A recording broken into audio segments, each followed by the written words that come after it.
आत्मीय भाइयों एवं बहनों, स्वस्थ और सुंदर बनने की विद्या। लेखक श्री राम शर्मा आचार्य। विषय लोभ से रोगों का जमाव। निरंतर कृपणता, कंजूसी और जमा के विचार जब मस्तिष्क में आते रहते हैं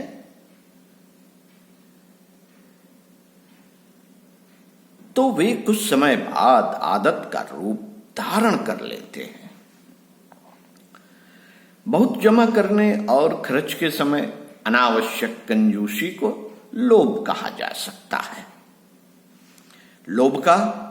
लोभ की विचारधारा जब सुप्त मन पर असर करती है तो उसका स्वास्थ्य पर बहुत अनिष्टकर प्रभाव पड़ता है।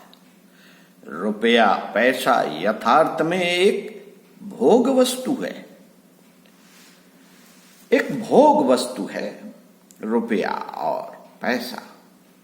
ज्ञानवान मनुष्य इसे हाथ का मैल बताते हैं। धन का वास्तविक काम उसको सदुपयोग में लाना है। जैसे पानी पीने की वस्तु है, उसके पीने या प्रयोग करने में ही आनंद है। पानी को जो अनावश्यक मात्रा में जोड़कर जमा करता है वह अयोग्य का कार्य करता है। जमा किया हुआ पानी कुछ दिन बाद सड़ने लगेगा और चारों दुर्गंध पैदा कर देगा। शरीर और मन का स्वाभाविक धर्म है कि वह जिसे लेता है उसे त्यागता भी है।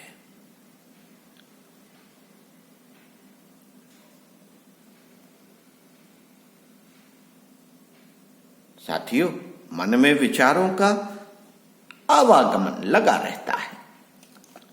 जब क्रोध के विचार आते हैं तो दूसरे प्रकार के भी आते हैं। मन में विभिन्न प्रकार के विचारों हर घड़ी उठते रहने का विधान परमात्मा ने बहुत सोच समझ कर दिया है। इससे बढ़ती हुई नदी के जल की तरह मस्तिष्क निर्मल होता रहता है। यदि एक ही प्रकार के विचार किए जाएं और वे निम्न श्रेणी के हों तो मनुष्य भयंकर विपत्ति में पड़ सकता है। आकर्षण के विश्वव्यापी नियम के अनुसार उसी प्रकार के विचार उस आदमी के पास इतनी अधिक मात्रा में इकट्ठे हो जाएंगे कि वह डर जाएगा और बीमार हो जाएगा या मर जाएगा। लोभी मनुष्य निरंतर धन का ही चिंतन करता है। उससे पैसा अधिक जोड़ने की चिंता बनी रहती है। इस प्रकार वह हाथ के मैल को छुड़ाने की अपेक्षा उसे जमा करने की प्रकृति विरुद्ध प्रयत्न करता है। इसका असर गुप्त मन पर होता है।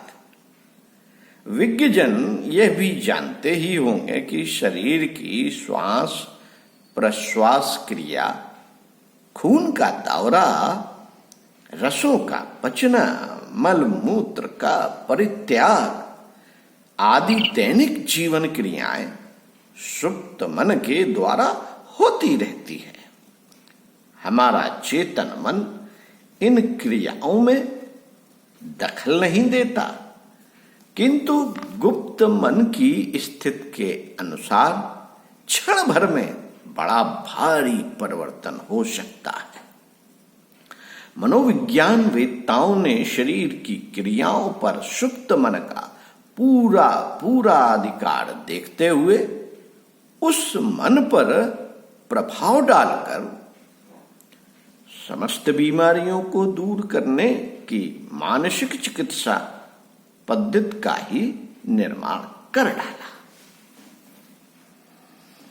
निरंतर संचय करने के, धन जोड़ने के विषयों का प्रवाह चलने के कारण सुप्त मन पर भी वैसा ही प्रभाव पड़ता है और वह संचय की नीति को अपना लेता है। फलस्वरूप शरीर में जमा करने की क्रिया अधिक और त्यागने की कम होने लगती है। पेट पर इसका असर तुरंत पड़ता है। दस्त साफ होने में रुकावट पड़ने लगती है। पेट भरा रहता है, उसमें मल इकट्ठा होता रहता है। शौच के समय आंतों की मांसपेशियां अपने संचालक सुप्त मन का आदेश पालन करती हैं। वे त्याग में बड़ी कंजूसी करती हैं। फलस्वरूप जो मल अत्यधिक मात्रा में है वही निकलता है, बाकी पेट में ज्यों का त्यों पड़ा रहता है और सड़ सड़ कर विषों की उत्पत्ति करता रहता है। मनुष्य 100 में से 99% कब्ज के कोष्ठबद्धता के शिकार मिलेंगे। उन्हें हमेशा शिकायत रहेगी कि हमें दस्त साफ नहीं होता। यह सभी जानते हैं कि कब्ज अनेक रोगों की जननी है। पेट का विष रक्त में सम्मिलित होकर असंख्य रोगों का घर बन जाता है। सड़ा हुआ मल पेट में दूषित वायु पैदा करता है। हृदय की अधिक धड़कन, सिर का दर्द, निद्रा की कमी तथा गठिया रोग अक्सर इसी प्रकार के दूषित विकार से होते हैं। त्वचा के रोमकूप संकोच नीति को अपनाकर पसीना अच्छी तरह नहीं निकालते और संकोच नीति के कारण ही रक्त में मिले हुए विषैले पदार्थ दूर नहीं होते। जैसे हिंदुस्तानियों के बढ़े हुए आतिथ्य सत्कार ने 7 समुद्र पार से विदेशियों को अपने ऊपर शासन करने के लिए बुला लिया, उसी प्रकार यह जोड़ने की इच्छा शरीर में अनेक प्रकार की शारीरिक और मानसिक बीमारियों को आओ भगत के साथ अपने भीतर जगह देती रहती है। लोभी व्यक्ति चाहे कितना ही बहुमूल्य भोजन करे या दवाओं का सेवन करे, कदापि स्वस्थ न रह सकेगा। दूसरी ओर एक और बात सिद्ध हो चुकी है कि लोभी व्यक्ति के या तो संतान होती ही नहीं या होती है तो मर जाती है।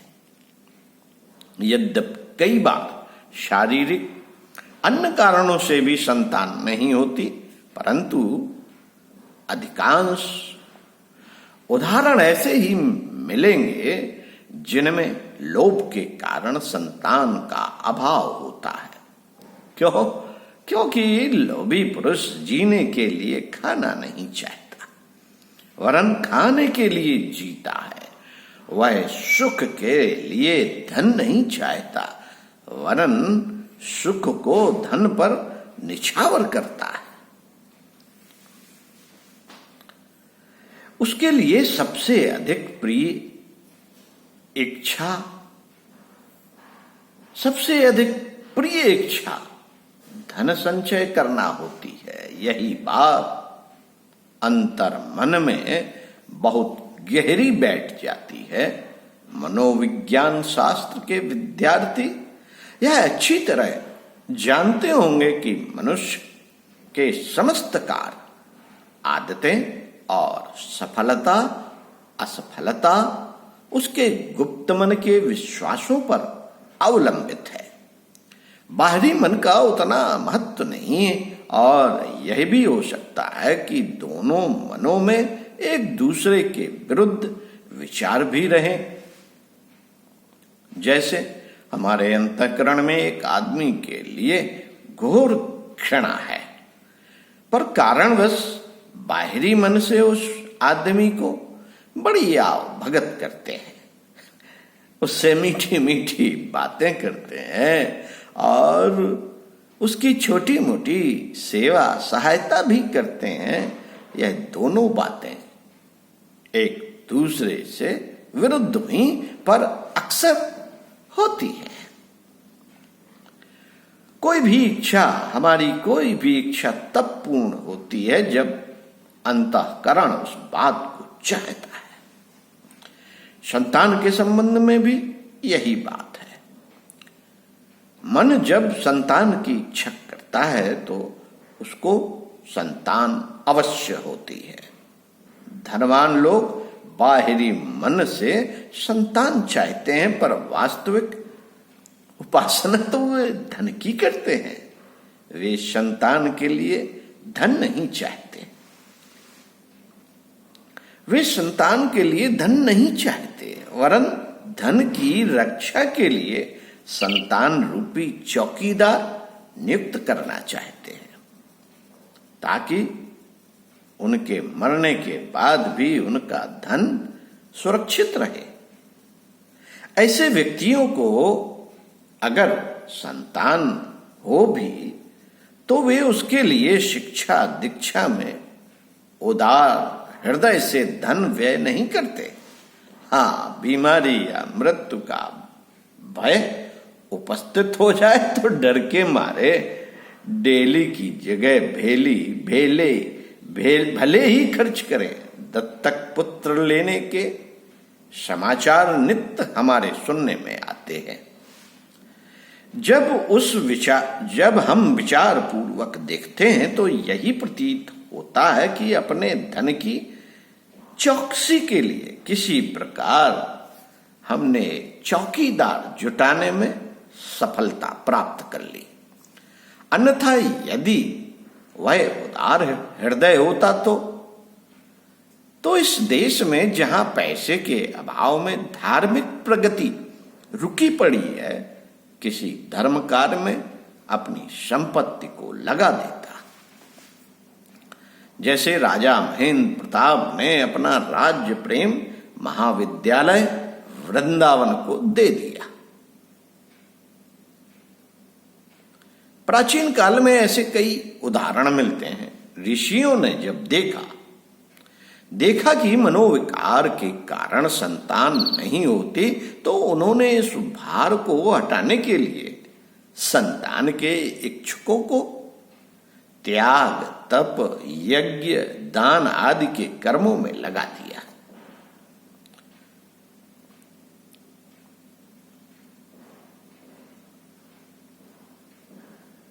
तब उन्हें संतान प्राप्त हुई। दिलीप का गौ चराना, दशरथ का यज्ञ करना आदि स्वतंत्र यज्ञ ही हैं।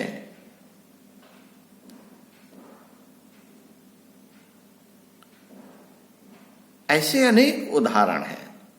शास्त्रों में पुत्रेष्टि यज्ञ नामक एक स्वतंत्र यज्ञ ही है। इन सब का मनोवैज्ञानिक अर्थ उस व्यक्ति को लोभ से हटाकर त्याग की ओर प्रवृत्त करना है।